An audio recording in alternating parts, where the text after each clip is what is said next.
Kinshasa veille au grain, le Premier ministre en tête pour soutenir le moral des troupes en moyens logistiques notamment. Un rapport a été fait au chef du gouvernement par le commandement de l'armée pour couvrir tous les besoins en temps réel.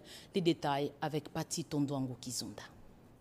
Rien ne doit manquer aux FARDC alignés sur les fronts pour combattre les agresseurs dans l'Est de la République démocratique du Congo.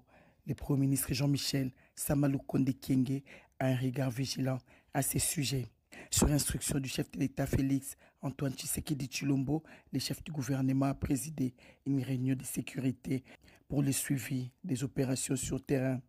Sur instruction du commandant suprême, le chef de l'État, donc le Premier ministre a tenu cette réunion de sécurité, une réunion qui sera dorénavant régulière pour faire le suivi quotidien de tous les aspects opérationnels. Vous savez que nous sommes engagés dans une guerre injuste à l'Est de la République démocratique du Congo. Nous encourageons d'autres à faire comme cela pour nous assurer que nous mettons tous en ordre de bataille pour la défense de la patrie.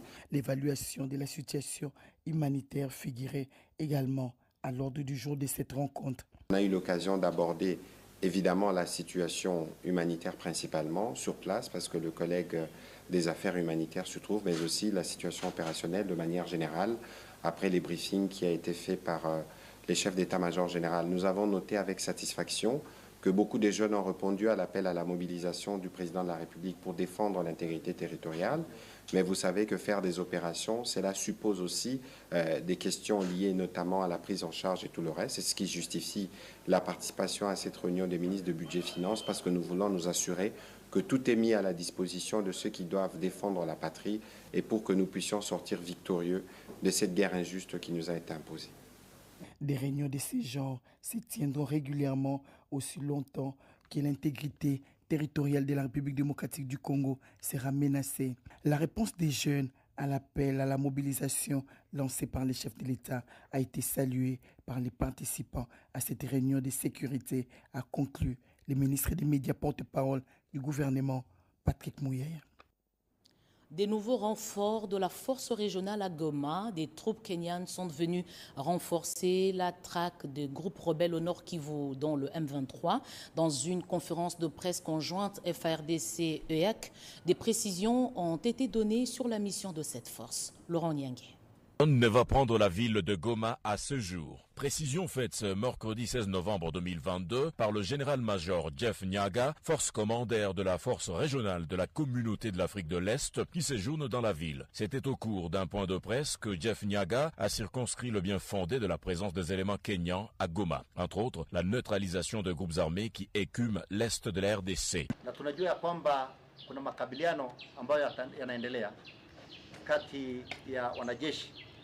Nous sommes en parfaite collaboration avec les FARDC. Je veux dire à quiconque veut m'entendre, personne ne prendra la ville de Goma.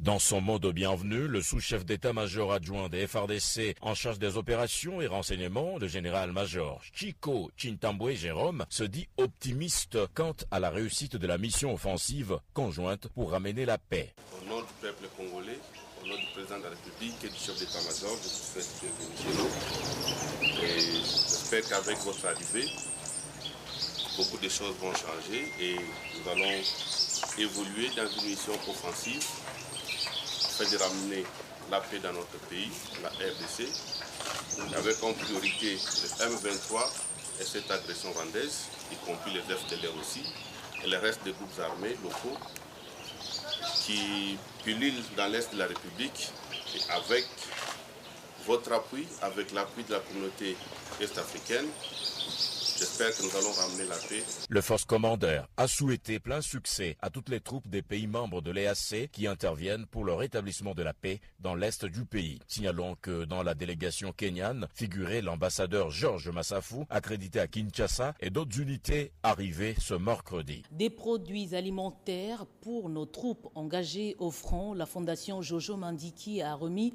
des vivres et de l'eau potable à la 34e région militaire. Anim Balaka, reportage. C'est une façon d'encourager les vaillants soldats qui sont au front pour défendre la souveraineté nationale de la République démocratique du Congo que ces jeunes réunis au sein de la fondation Jojo Mandiki Mapata ont apporté un don constitué de vivres. On peut voir sur les images de l'eau et des sardines remises aux forces armées congolaises engagées dans la traque des agresseurs sous couvert du M23. Réceptionné par les commandants de la 34e région militaire, le général-major Pezo Bruno a remercié les bienfaiteurs pour ce geste d'amour à l'égard de forces loyalistes. C'est vraiment un geste très louable et c'est ce que nous attendons. Les soutiens, ne fût-ce que tant que tu as soutenu, ça donne du courage. Au lieu de critiquer, nous. C'est-à-dire ce qu'on attend de vous, c'est le soutien total. Et ça encourage votre armée. Bankoulou Moukoulou, coordonnateur national de cette fondation, a par cette occasion expliqué l'essence du geste philanthropique posé au profit des FARDC. Nous sommes de cœur avec eux. Le président Jojo Mandiki, en tant que mécène congolais, il a voulu apporter ne fût-ce que de l'eau, les sardines et le biscuit pour nos frères militaires qui sont au front. Donc, encore une fois, merci et courage, mon général. Je pense que votre détermination fera toujours l'honneur de cette grande nation. Les commandants de la 34e région militaire du Nord Kivu appellent les autres compatriotes à emboîter les pas, c'est-à-dire de continuer à encourager les FARDC pour que le pays gagne la guerre et que la paix revienne. Il appelle la jeunesse à appuyer les FARDC pour le bien de tous.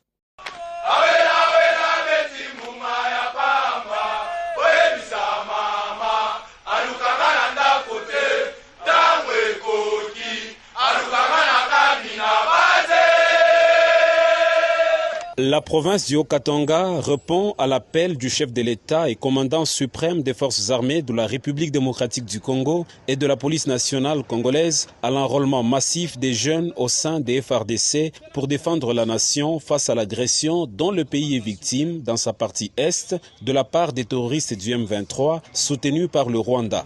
Jacques Yabula Katwe a lancé au nom du chef de l'État l'enrôlement des jeunes de 18 à 25 ans dans l'armée. Les postes de recrutement sont installés à Lubumbashi, Likasi, Kasumbalesa et dans le reste du territoire. Pour le commandant région des FARDC, le général Smith Dianga, ce recrutement répond au programme de réforme de l'armée initié par le gouvernement de la République. Prenant la parole, Jacques Yabula Katwe a encouragé près de 600 jeunes déjà enregistrés pour rejoindre le rang de l'armée. Je vous transmets les salutations du commandant suprême, président de la République, Félix-Antoine Tshisekedi Tshilombo. En tant que son représentant en province, il m'a envoyé non seulement vous féliciter, et aussi vous encourager pour le sens de patriotisme que vous avez démontré, celui de protéger le territoire national. Ces jeunes seront formés pour servir sous les drapeaux et défendre l'intégrité du territoire congolais violé par les terroristes du M23 soutenus par le Rwanda.